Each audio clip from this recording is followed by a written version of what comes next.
And we're live. Thanks for joining us for another DW News live stream live from Berlin. And you're joining us for what's shaping up to be a historic night. We're getting ready to watch the launch of the Artemis II. Now, that's the American space vehicle that is set to take humanity back to the moon, at least as close as you can get to the moon without landing directly on it. All right, we're seeing live pictures right now from a launch pad at the Kennedy Space Center. There, 4 astronauts are strapped into a rocket pointed squarely at the moon, and they're going to be the first humans, if everything goes well, to leave low Earth orbit in some 50 years. Now, we're going to be following this for you until launch in just about 24 minutes' time, if all goes well. And of course, if you have any questions about the mission, about the moon, NASA, you name it, feel free to write us in the chat, and we will try our best to oh, you're already going there. Try our best to answer them with you, with our guests and our experts as well. Right now, joining me in the studio is Sushmitha Ramakrishnan from DW Science. We'll also have our resident NASA expert joining us a little bit later from Washington. So as we're waiting for the launch, let's take a look at what we're actually seeing tonight. What exactly are we expecting? Artemis is a mission this time targeted to fly by around the moon. We're going to go almost 7,000 kilometers on the other side, on the far side of the moon, and we come back completely using gravity.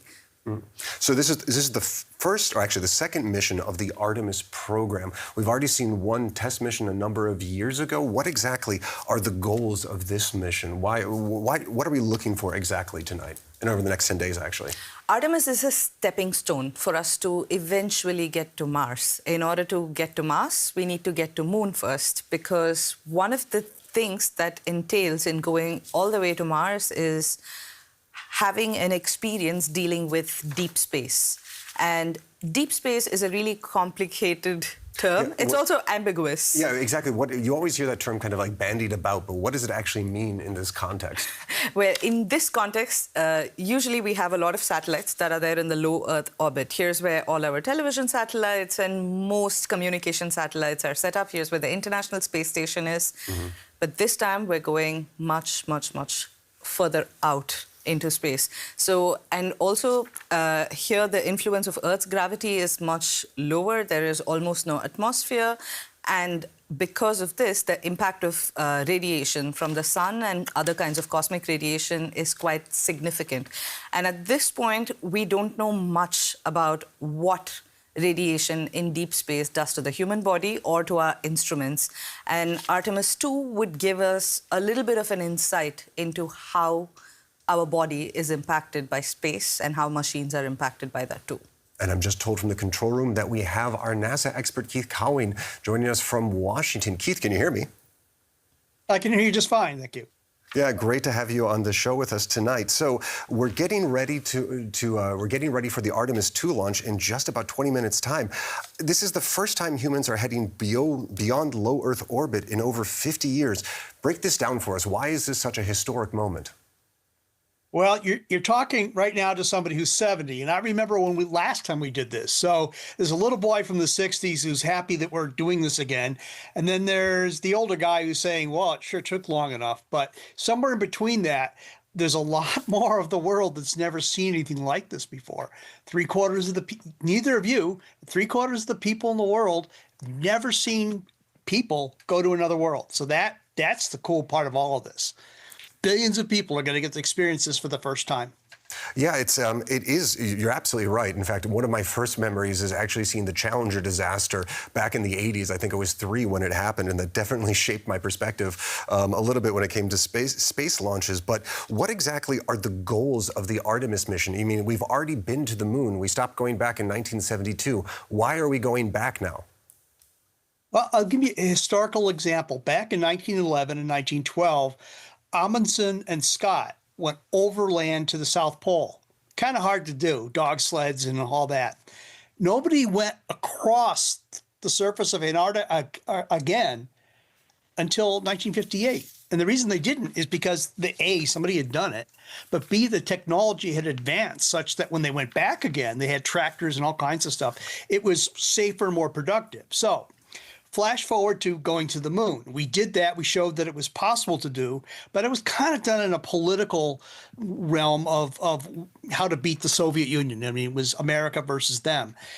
And then when we did that, other things took over and we sort of forgot about it. Well, now, after decades of trying to go back, we have different tools, better rockets, more questions to ask, and we have a lot of unfinished business on the moon. We barely, literally, pun intended, scratched the surface. So, and we're not the only ones. It's not just America. And by the way, this isn't, it's a NASA mission, but there's a Canadian on board.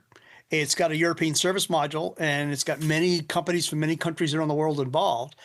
And, you know, there's China. So there's another race, but this time it's a much broader swath of humanity that's going to participate. So that's sort of how it's shifted. Well, let's talk a little bit about some of that unfinished business. What exactly are the scientific and research goals of the Artemis program? Why are they taking us back to the moon again? What are we hoping to learn? Well, before we sent people back in the 60s, we sent some spacecraft to take pictures of it and land on the surface. We understood how the surface worked, like, you know, we won't sink into the dust. Then we sent people. Then we stopped sending people, but we continued to send spacecraft with advanced instruments, and we've learned more and more about the moon by observing it. But we also brought back a lot of rocks, and in studying them, we sort of turned over our assumptions of how the moon was formed, but also the notion it's just this dried out place. Well, there's water in the surface of the moon, and some of these satellites have shown there may be a lot of water ice at the South Pole and maybe even the North Pole of the moon. And so that's sort of a, like, totally changing the textbook. So when you start discovering things like that, you say, you know, we need to go back because we, again, just scratched the surface. And we're not the only ones, because China has had a methodical program of sending things to the moon. Japan, India. I mean, this is not just America anymore. It's everybody wanting to learn more about the moon. And it's easier, or let's just say, more straightforward for more different parties to send things to the moon. So the more the merrier, as we would say. Let's take a look at the technology for a second, because, you know, I'm a kid of the 80s. I grew up with the space shuttle program. And when I take a look at the Orion capsule and then also this rocket systems, it kind of looks a little bit retro to me. So, like, is this a step back in technology? Why are we going back to rockets when we had something like the space shuttle for, what, 20, 30 years? Well, you could even go further back and look at, you know, the rockets that when China invented rockets back 1,000 years ago. I mean, it's a certain thing about a rocket that they sort of look the way they do. I actually worked on the space shuttle, the two of them that there's one near my house now. I stood inside of it while it was being built, and a few feet away, there was an Apollo capsule that had flown. So it's not unusual to have an overlap between one system and another. But the rocket you're looking at here, yeah, it has a retro look because capsules are a proven technology, and they are designed so that they pretty much come back to Earth no matter what happens to them. They're just shaped a certain way. But you look down below and you see that same orange color that you saw in the shuttle tanks. Well, that's because that's a modified space shuttle external tank, which is now the middle of it. The rockets are, you know, again, looking like the shuttle because that's where they came from. And the engines on this rocket actually flew on space shuttles. Now, why are we doing it that way? When Elon Musk and Jeff Bezos have their, you know, sexy spaceships, Congress decided that they needed to build a rocket that kept people employed, and there was a lot of funding battles back and forth. So the net result is it's something old, something new, something tried, something true, and it's retro. Yes. Keith, this is what you're bringing up with Elon Musk and Jeff Bezos is really interesting. The way I understand it, the SLS with Artemis I over the past decades, it cost about $23 billion to make. And each time we send it out into space, it costs another $2 billion to go on. Whereas on the other hand, the commercial space shuttles and the rockets that Elon Musk and Jeff Bezos with Blue Origins, they've been making is about $50 million. Where does this gross amount in money difference come from with making it? Is it just a matter of efficiency? Or are we really seeing a system that's so much more robust than what we see in the commercial market? What's going on?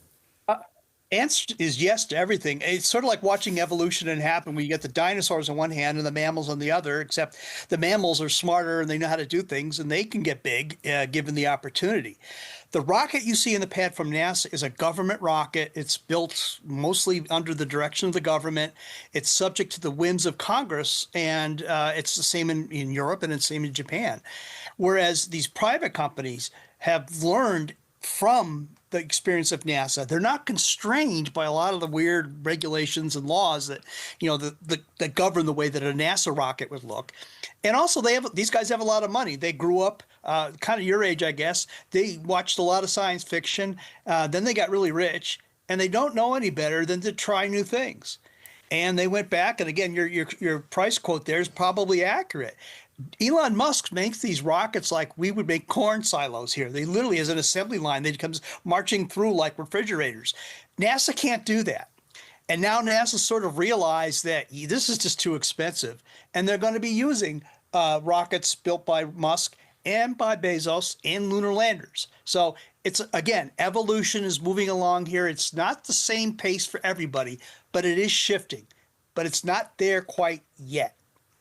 And I would like to bring in some questions for a from our chat at this point. But for people who've tuned in a little bit later, just a reminder, this is a DW News live stream, and we are preparing for the launch of the Artemis II. And it's the first craft to take humanity back towards the moon, even though it's not landing on it in some 50 years. Now, let's bring in some comments from the chat, which actually go a little bit to what we're talking about right now.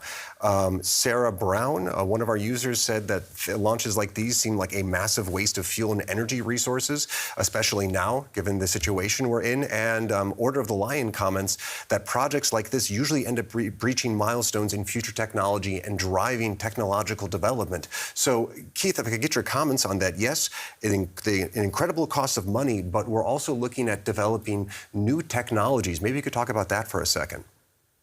I'll say yes to the new technologies. Again, I've got a calculator here. I've got a phone that's, built on technology that was first advanced by the space program. But like Carl Sagan said, you don't need to go to Mars to cure cancer. A lot of this stuff happens serendipitously from just pouring money into new technologies.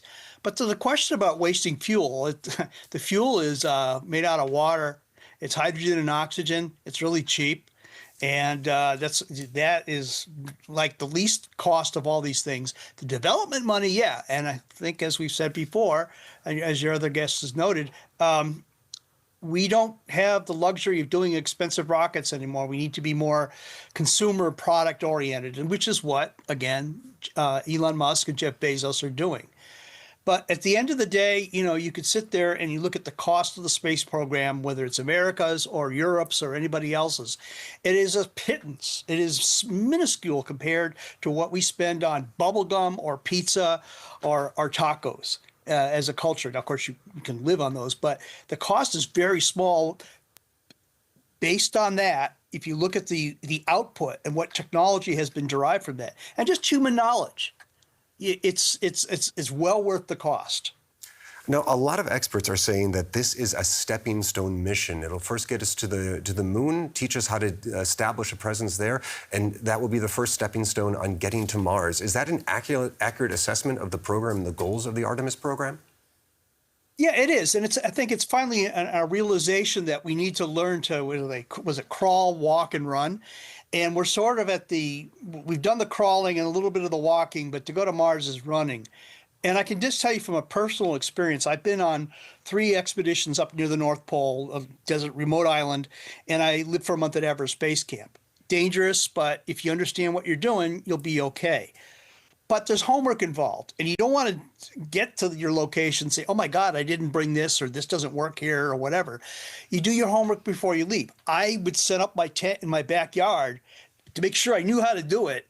And I did it several times before I would take it to these locations, because I don't want to figure it out if it's snowing or raining or windy. Just extrapolate forward. The moon is far enough away that when you go there, you're there. You have to deal with it. You have to plan for that. And it's more than just being there. It's how things work. And Mars is different than the moon, but moon is different than Earth. if you can go to the moon, which is close enough that we can get to in a few days, you're far enough away that you're not just going to run home the moment your iPhone doesn't work. But you'll learn how to operate in that environment, and you'll say, hey, maybe we should do it this way, do it that way based on experience. But at the same time, it's far enough away that, you can still come home. If you go to Mars, you're kind of committed to being gone for several years. So you really, really want to know that your spacecraft systems, what you're going to do on Mars work. And again, practicing it in a dangerous environment where you really test it out is the best way to do that. And the closest world to ours is the moon. It's a good test base. And again, we're going to have people there in 4.5 days. So it's kind of close. So work that into the whole equation. If we can figure out how to live and work on the moon safely, productively, we'll have a better shot at going to Mars and doing the same thing there, and then on other worlds beyond that. And NASA just announced we're just under 10 minutes before the launch of that next test that Keith was just talking to. And I believe we want to cross over now to to Benjamin Alvarez-Gruber, our DW Washington correspondent. So can we get him up? Hey, nice to see you. So tell me, where are you exactly right now? As one of our colleagues here said, we're not at Cape Canaveral, we're not in Florida, but this is the second best place to see it. This is a watch party focused especially on families, small children that are here. This is a NASA center located around 30 kilometers drive from the U.S. Capitol. There are a lot of families here. We just saw a boy there being interviewed, another one wearing a rocket scientist hat. And there's a lot of excitement here. It's also the idea for them to learn exactly what happens. There is, for example, something where they can learn about what astronauts eat, what the technicians have to work on, what happened during these 2 attempts in February, in March, and also why it's happening, what is happening now. So for many of them, especially for the smaller children, this is a moment that we'll definitely not forget. That will bring their parents, bring their families also closer to this fascinating world of space. So what is the mood there like among the people you've been talking to? It kind of feels like in the last years, there's been a little bit of a backlash towards manned space travel. People saying it's too expensive, it's polluting. We've heard some of those voices in the chat as well. Is there still like an optimistic view of space travel amongst the Americans you're talking to there? So those who are here, they are very excited. They also, this is something we have been hearing, that they want to see this is a moment of unity. We'll try to kind of keep the politics out of it, but we know that is not easy. In this case, we have President Trump reacting, saying that the United States is winning in space, also winning on Earth, winning in between. Of course, they're trying to use this also as the way of showing American dominance, as they call it. Also, when we look at the Space Force, right, also on the political aspect, but those who are here, they really think that this is a very important step when it comes to science, when it comes to future missions too. One of the astronauts was interviewed, and he said that the moment he's more looking forward to is the moment they splash down in water and basically pass on the baton for the next crew, for the next Artemis mission. So there is, in the broader public, you could say some criticism, but here, those who are, they are very excited about what they are about to see. They're taking their seats now and waiting for this historic launch of this Artemis moon mission. All right, that was Benjamin Alvarez-Gruber. Thank you very much, reporting for us live from a watch party. And again, for people tuning in a little bit later, this is a DW News live stream, and we are getting ready for the Artemis II launch, the first international spacecraft to take humanity back to the moon in almost 50 years, even though it's not landing. So, Keith, are you still on the line? I'd like to bring you back in for a second. Yes, I am, and I've been checking. They had a bit of an issue with one of the batteries on the system that, if the rocket has a problem, would dispose of the rockets. They seem to have fixed that, and they're about to have the poll, which is like everybody raises their hand to say go, and they're ready to resume the count and go to launch. So we're going to pick it up at 10 minutes momentarily. So this is, this is again rocket science. A little thing on a battery can cause the whole thing to stop. And they went and checked everything. I'm looking over at the screen here. And it looks like we're going to go ahead. So unless something else changes here, it says flight is go. Yeah, I'm looking at the caption here. Everybody's saying go, go, go, go, go. Yeah, so could you Could you break that down for a second? You're talking about a poll and everybody saying go, go, go. For people who aren't in the know in the industry, what is actually that? What is the process that it will be going through in the next 10 minutes? Well, some of the screens may show a bunch of people sitting around control panels, and you have a guy that's responsible for the rocket propulsion system, the electrical system, the communications, like 30 or 40 people. Each one is asked at the moment they're deciding whether or not to go ahead with the launch. They take a poll, and they'll say flight is go, communications is go. Propulsion is go. So they're going methodically through, and then the launch director says, all right, everybody says go, we're going to go. All right. And to go back, I hope you could hear Benjamin there just for a second. He used a word that I found quite interesting. It was optimism, said that it was an optimistic mood among the people watching there. And after years of seeing some backlash against some of the antics of SpaceX and its slightly controversial owner, it kind of feels like space is having a moment again. I mean, the biggest launch or the biggest movie this year was Project Hail Mary, which has a very optimistic view of the space program. So do you think space is having kind of a moment right now? I hope so. And again, I'm an Apollo baby. I mean, I grew up with it. I didn't know. I don't remember any time in my life, and I'm 70, where we didn't send people into space. And again, to my earlier comment, there's a substantial number of people, perhaps both of you almost, no, actually close though, don't know what it's like to not have people living in space.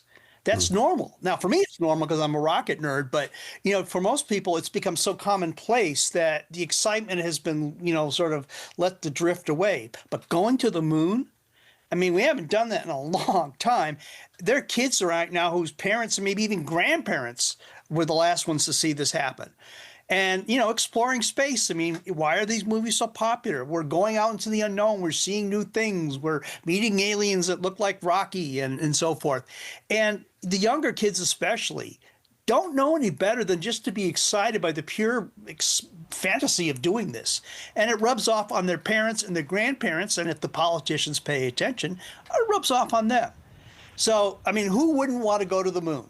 And that's what it really comes down to. And it's kind of fun to see this come back, because I kind of thought that maybe NASA wasn't ready to do this, to really stand up to the challenge of having such an expedition leave Florida for another world. But they are, and everybody else seems to be lined up with them as well. Yeah, it does seem to be a rare moment of unity, which is something we're not getting a lot of anymore if you watch our programming. Now, Sush, I want to turn back to you. You were telling me a little bit of some of the research goals of the Artemis II mission. Maybe you could talk about that again. What exactly are they trying to test here with this mission that you find so interesting? There are three main health-related tests which they would be carrying on board the Orion. One of them being Avatar, which is basically like a little virtual human being coded into a chip. I actually think we have a picture of that. So, control room, could we bring that up? Take us a second. Keep going, but we'll try to get a picture up for our viewers at home. Yeah, so basically this chip, that we're looking at is like a little electronic voodoo doll of a human being. It has bone marrow cells, which have been made into a chip, and we study the effects of radiation on the cells that are in this chip. So this is Avatar, and once we bring it back onto Earth, then we know, okay, this is how deep space influences tissues, cells, etc. The next one is another mission called Archer, where they're constantly going to monitor the everyday sleep patterns, breathing patterns, heart rates, BP, etc. of the astronauts who are on board, and they study these parameters to see how your body reacts in deep space. And the third one is they're going to make these astronauts literally spit in space and collect their salivas, because saliva can tell a lot of information about us. For example, when we're stressed, when we get a new infection, when something that we don't know about affects our body, all of this gets indicated in our saliva, and they will look for these biomarkers. And these are the three main health-related tests that will be conducted on board during the deep space flight phase. Now, excuse me for my ignorance here, but why are they focusing so much on health-related research when it comes to figuring out how deep space affects us? I mean, what's the real point there? As we discussed before, Artemis is basically a flyby, which is like a test mission for us to eventually be able to land on the moon, go to Mars, and eventually build a colony or even set up a post in the moon or the Mars in the future. And if we are going to do that, we need to know what we're dealing with. This is an uncharted territory, and we don't know how our body reacts. For example, in microgravity, our face tends to puff up. And at the same time, when we're lying down, like whatever our body feels is kind of similar to how we feel in microgravity. So blood does not really go down to your food. When you eat, food does not really go down. To fix all of these things, we need to figure out how our body is in space. And all these different experiments would give us a precursor. So, for example, on the moon, the gravity is 1/6 of what we feel here on Earth, whereas on Mars, it's going to be 1/3. So when we observe the effects on the moon, we get an idea as to how it's going to be in Mars. So it sets us for this future of a possible life in space. All right, and I do believe we're getting close to the countdown right now. We're still looking at some of those live images right now. Could somebody in control room maybe get a count for me just so I can let our viewers know exactly where we are? Because we should just be a couple of minutes out if I'm not mistaken.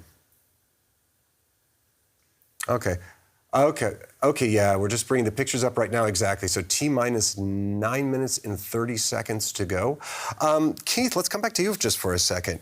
What, as silly as it sounds, what are you really looking for in this mission? Like, what is the headline which is going to grab you the most over the next 10 days, do you think? Well, two things. First of all, you're surrounded by space. I'm a space biologist. That's what NASA hired me to do. So I'm listening to your other guests saying, yeah, microfluidics and genetic, yeah. That's the important thing, because we need to flight certify humans so that we can go for short visits, but can we go and live somewhere for a long time? There has been talk, for example, on this flight that there's been some solar activity, and there hasn't been a flare that is going to affect them yet. There might be one, and what would be the impact if the spacecraft was flying around and they had to turn backwards so that they blocked the radiation coming in? The dosimetry and the radiation health effects are very important to know, because when you go to Mars, it's everything you did to go to the moon times 50 in terms of distance and time and exposure, time you're in weightlessness, what changes your body goes through. And curiously enough, you're going to take this long trip to Mars, and you're going to land, and you're going to have to do some work. And you've been weightless for 8-9 months. So how do we practice transitioning from being on Earth, traveling for a long time, and then working productively in another world and going back and forth? It's all the human factor. The rocket science, easy.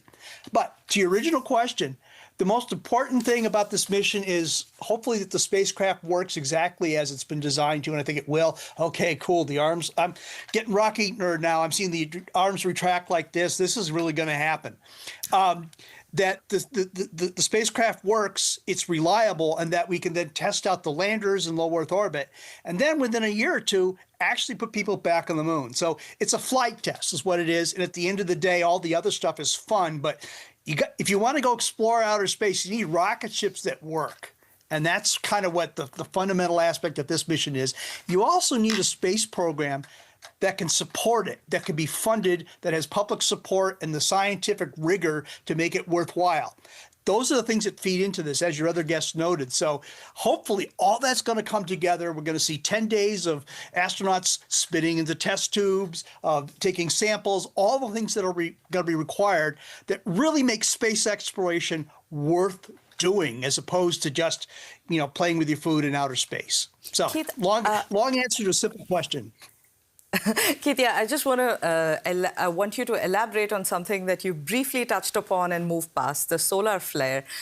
There was a lot of concern online also about whether or not having a possible solar flare during this takeoff is going to push the mission further, or if it could set in more delays. How far do you think we can predict, or how quickly do you think we can predict a solar flare, and what can someone do about it if it happens once the mission is already launched? It depends on the speed and the energy of what the sun releases. You usually have a day or two, depending if it's slower moving things. And you oftentimes can see something like, we have increased activity now, so we're paying a lot more attention to what the sun is doing. So we're watching it very carefully.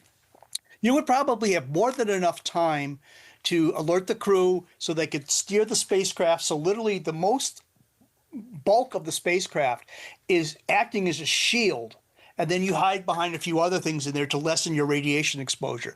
I think they would have plenty of time. And you're not going to get something that's going to be there in 5-10 minutes. I mean, it takes a while for this radiation to get to Earth, but you got to watch for it. Space weather. I mean, this is, you know, it may sound like something crazy to say there's weather when there's no air. There's space weather out there, and when you're going to Mars, you're guaranteed to have at least one of these days where they say, hey, go into the safe mode, like here, we've got a solar flare. So anytime you have to deal with this, you're just learning how to do one more thing that you need to do to go further. And I'm keep looking over here. We're now at 5 minutes, 40 something seconds here. So your rocket nerd here is getting really excited. Yeah, no, I can completely agree with you on that one. We're getting some live pictures in here too, of course, and I'm just waiting for those, I guess, those fuel lines to be pulled back, or those life support lines. Now, you touched on an interesting point there. Like, going to Mars is going to be a dangerous proposition. The astronauts will be put out against an incredibly dangerous environment. I think, for somebody like me, it's not necessarily clear what type of dangers are associated with that. Maybe you could talk about that for a second. Okay, so let's just say that we're going to Mars and we've been in space for 8 months. You're going to be doing your exercises, which they've shown how to do on the space station to keep your muscles from completely wasting. But you're going to land on Mars, and you're going to have to make sure you are safe, that you can leave as soon as you have to if there's a problem. Then you're going to have to go out and work. And because Mars is what it is, it's an almost vacuum. Some of the surface materials may be hazardous. There may be life there. You're going to have to perform almost as if you're in one of those biolabs, because you're going to have to make sure that you don't contaminate whatever's out there, because you want to study it. And you don't want to bring anything back in because it might bother you. So you're suddenly going to be like, I think your guest sounds like she has a biomedical background too. You're going to be like in a lab most of the time, just all sealed up, making sure that you do everything methodically and you don't expose yourself. And, the other thing is, you could just, fall over and break a bone, and everybody on that mission is going to have to be able, I keep looking here, going to have to be able to do, emergency health care and so forth. And again, it's not unlike the expeditions I've been on. I mean, I was at Everest, and there was a bunch of avalanches where people were killed, and I suddenly found myself carrying somebody in a stretcher. That's not why I went. I was there, and okay, we should be watching now. We're getting close. Okay, then don't worry about entertaining us. Let's see. We're just a couple of minutes away now. Right now, do we have a count in the control room by any chance?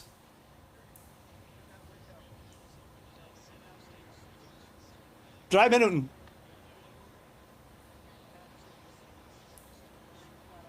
Okay. I feel like the anxiety is exactly. stretching across the different screens. Okay, I'm told that we're less than 3 minutes away now, so let's just, okay, there we go.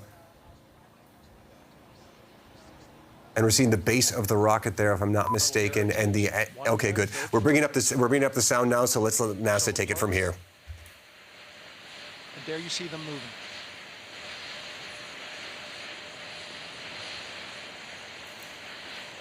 This is the part where they burn up the extra fuel that's on the surface, I think. Oh, okay. Now we're going to start moving the power from both the upper stage and the lower stage of the rocket to internal. Taking the ground power away, and now going and we have brought up the countdown clock. I unfortunately think one of our logos might be covering it right now, but we are just under 2 minutes away from the launch of the Artemis II. From the rocket's upper stage. The ICPS, and it's going to switch the battery. Same milestone for the lower core stage coming up at T-minus 1 minute and 30 seconds. Right now, the 4-person Artemis II crew is 248,000 miles away from the moon. And if all goes well, they will fly by it in 6 days. GLS is go for core stage to internal power. All right, there's the rocket's core stage. Houses 3 flight computers. It's now on its own power. No more hold time because there's no more margin on these batteries. So we have to recycle back to T-minus 10 to recharge if we have hold.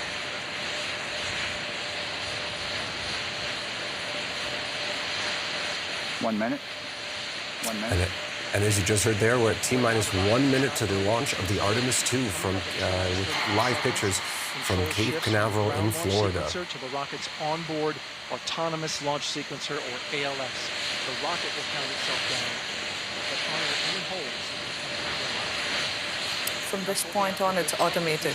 It's, Oh, so it's completely computer controlled from this point on, yeah? yeah. Okay. GLS, go for ALS.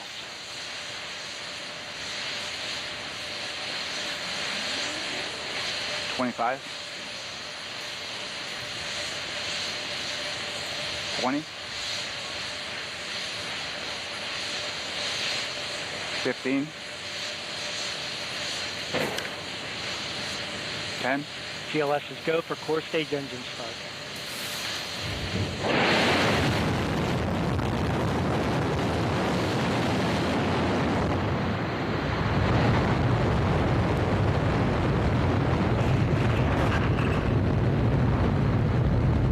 Righty. Houston, integrity, good roll pitch. Roger, roll pitch.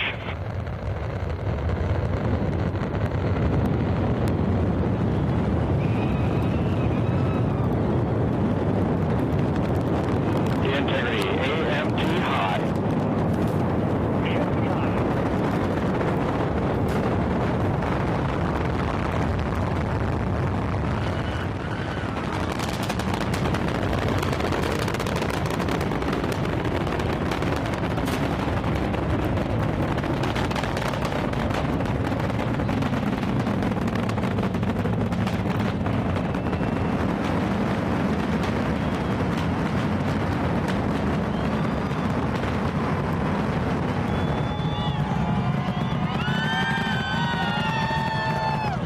That's all those saying, fly me to the moon and back. Yeah, Love me to the moon and back.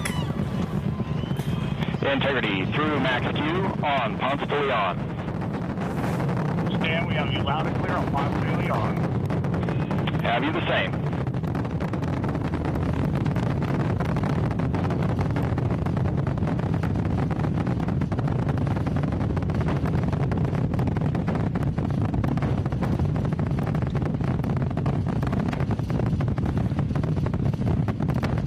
Yeah, I guess we're seeing the sky fade to black now as the rocket is continuing to climb. Again, if you're tuning in a little bit later, we're watching the launch of the Artemis II from Cape Canaveral, Florida. It's the first man-made craft to take humanity back to the moon in almost 50 years. Okay, we're coming up in a moment where we're going to have the two solid rockets peel off. We're a bit away from that, but that's what you'll see shortly. And then the core stage will continue to carry the spacecraft up into orbit. And that is probably one of the more dangerous points in the, oh, there it is, there it is. Yep, all right. This is called SRB SEP. We've got, Was it the solid rocket booster separation? Integrity. yeah, in NASA lingo, we just, shrink it down to SRB SEP. Okay, great. And now the live feed has switched over to a view from a camera mounted on the Artemis itself, I believe. Integrity. Yeah. SM How's 'cause I priming can- complete. SM priming complete.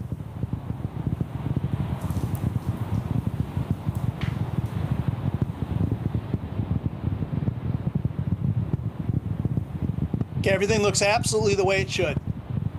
So I take it you're happy with the launch so far? Oh, yes, absolutely.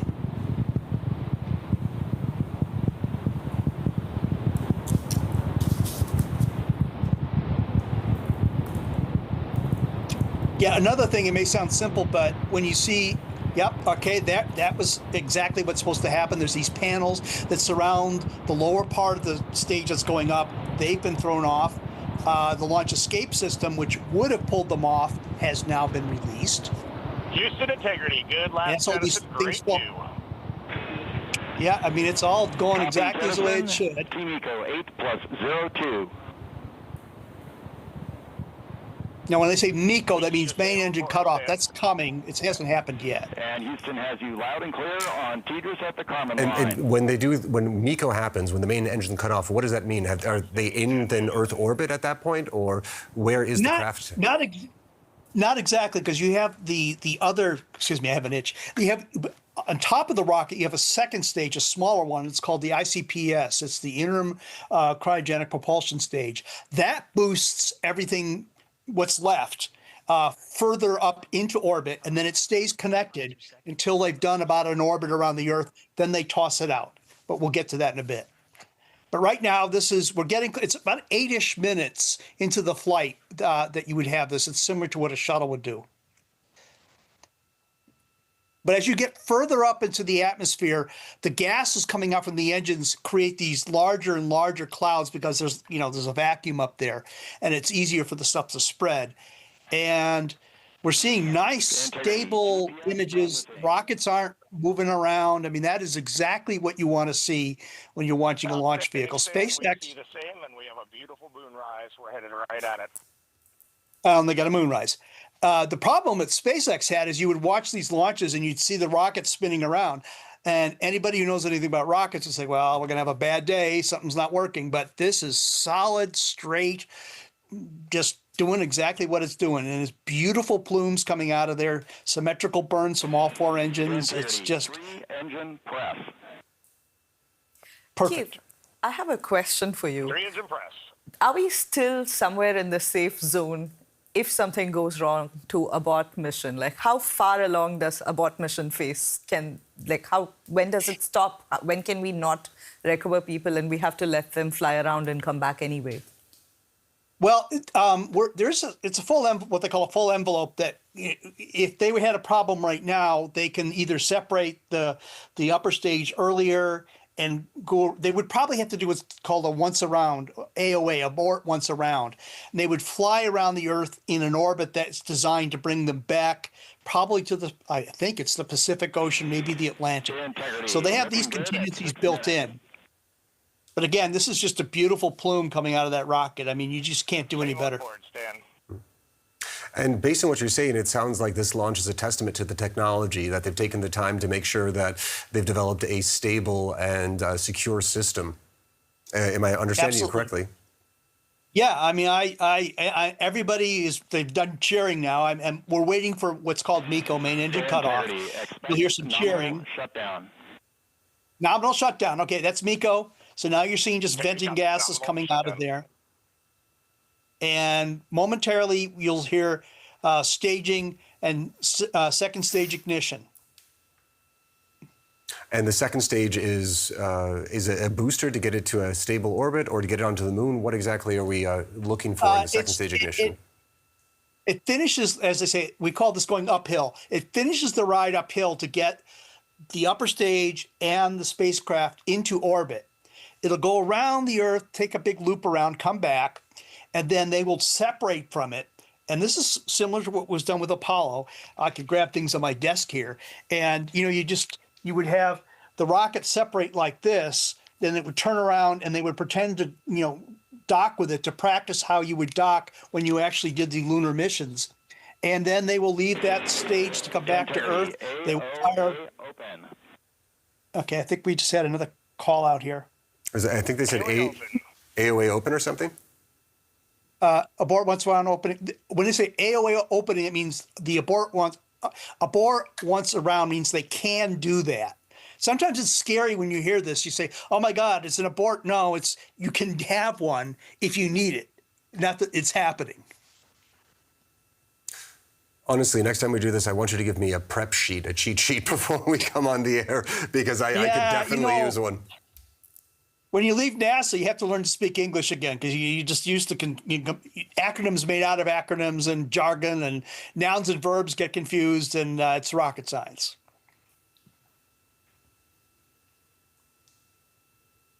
All right, and it looks, if I get that image correctly, it's kind of oh, okay, what's going on? There you go.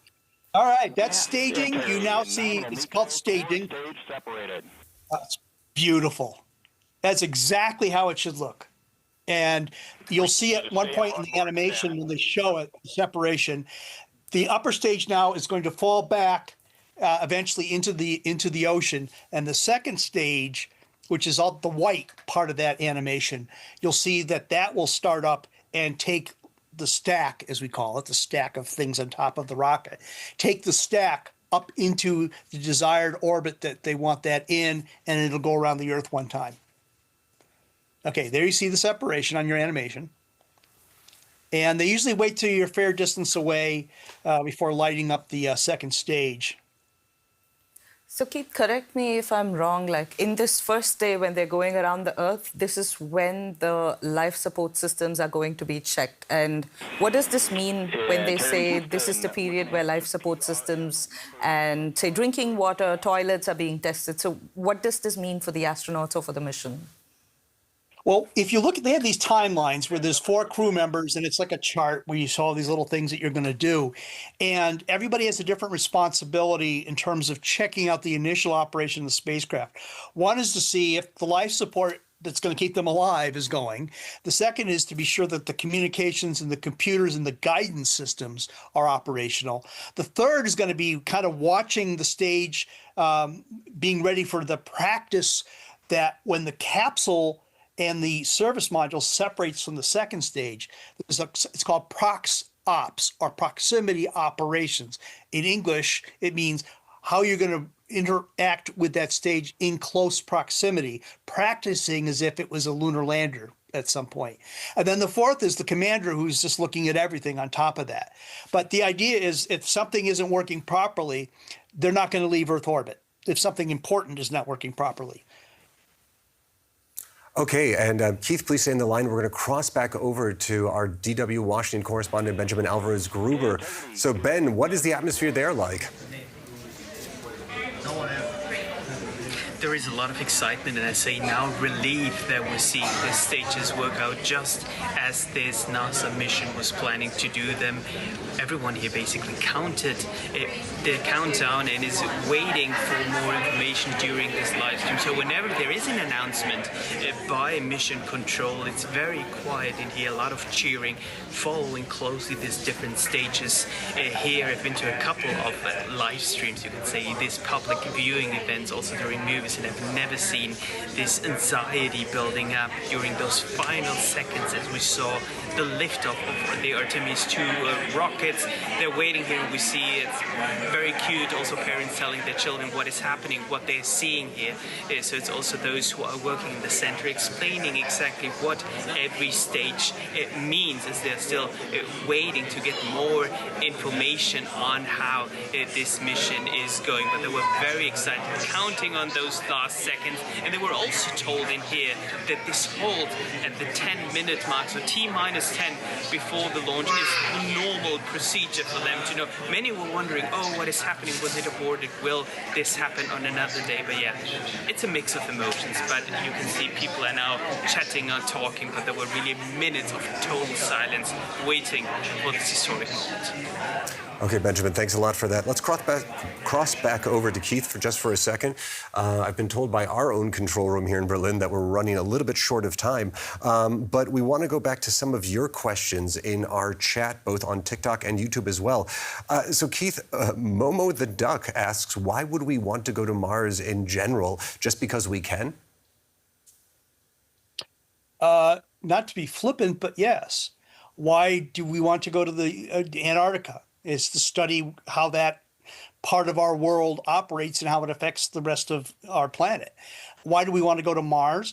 Well, it's interesting because you have 3 planets in our solar system: Earth, where we are; Venus, which is a hotter version of Earth, which is a runaway greenhouse effect, which makes it uninhabitable, but it may have had life at one point. The flip side is Mars, further out, is a cold, dry desert, which may have had life and may still have life. So these are sort of extreme versions of what the Earth could or could not become. There were points at which Earth was a frozen snowball Earth, as we call it. Our planet is now warming. So if you only have one planet to study, you're only going to have one planet to study. But if you go to Mars, dig around, walk around, look for life, understand how that place works, you're inevitably going to learn more about how planets work, and hopefully the applicability is towards how we take care of our home world. All right, and another one of our users just made the comment, and you'll probably agree with it, that this is the coolest thing to happen in decades. At least in planetary science, it definitely is. Is there anything else you could think of that could top a launch like this? From my limited German, ausgezeichnet. Yes, ausgezeichnet, yeah, definitely.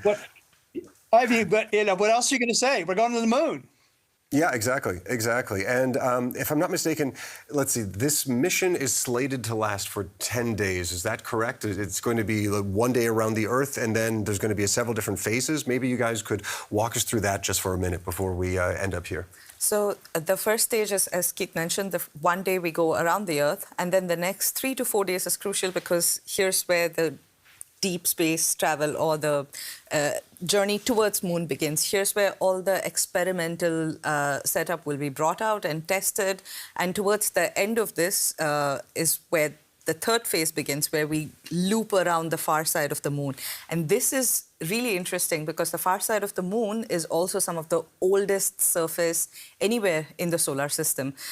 It has relatively or comparatively lesser impact craters, which means the surface has been untouched or less touched for a very long time. And we haven't gotten to see a lot of it over the years. And what's also really, really beautiful is the astronauts who are on board describe the astronauts working on the mission described it as being able to look at the moon like a basketball at an arm's length. So this is the kind of clarity with which they would be eventually, they can see the moon at. And what we often look at the moon, think it's really beautiful, take a picture of it, but then it looks really bad when you're looking at your phone. So the difference is that our eye always captures something with far more details, with changing lighting, with the dynamics of the situation. Human eye is a far more powerful camera than any other machine that we've invented. And the last phase is when we return back to the Earth. And what's interesting about this is most of this journey is not going to be fuel pumped, or it's not going to be heavily driven by machines or mechanics, but rather by gravity. We're going to be gently pulled back into Earth. And Keith, if I could just ask one last question for you. We just heard a little bit about the phases of the journey. What are the critical points there for you? Is it smooth sailing from here, just kind of letting the computers do their thing? Or are there also critical points, just like with the launch, that we should be looking for? Well, simply put, from another mission, Isaac Newton's in the driver's seat. Once they do the TLI, the trans-lunar injection burn, you're just going to fly around the moon no matter what, and then come back to Earth. The most, I think, important thing at this point is the heat shield has been an issue for some people once they come in. But I have to say something about the moon. I mentioned that I've been to Everest before. I lived at Everest Base Camp. I was there with an astronaut friend of mine who climbed the mountain. I had brought 4 little Apollo 11 moon rocks in my pocket to Nepal. And I had them in my pocket for 2 weeks. And then Scott took them to the summit, and they're on the International Space Station. So I also have a picture of my wife and so forth inside the memory of a spacecraft at the South Pole. I go out and look at the moon at night, and I have a connection to that world that, is maybe unusual for a lot of people. But, there's a lot of people who have no physical connection to it that just go out and look at this. And for the first time in half a century, you can point to that world and say, there's people there. Yeah, that to me is the most profound thing. And how I want to see how the world reacts to this, given all the bad stuff that's going on elsewhere. Can we please take a pause for a moment and just ponder what's bigger and more important? Because if you look at the space station, we're not getting along with Russia right now or some other countries.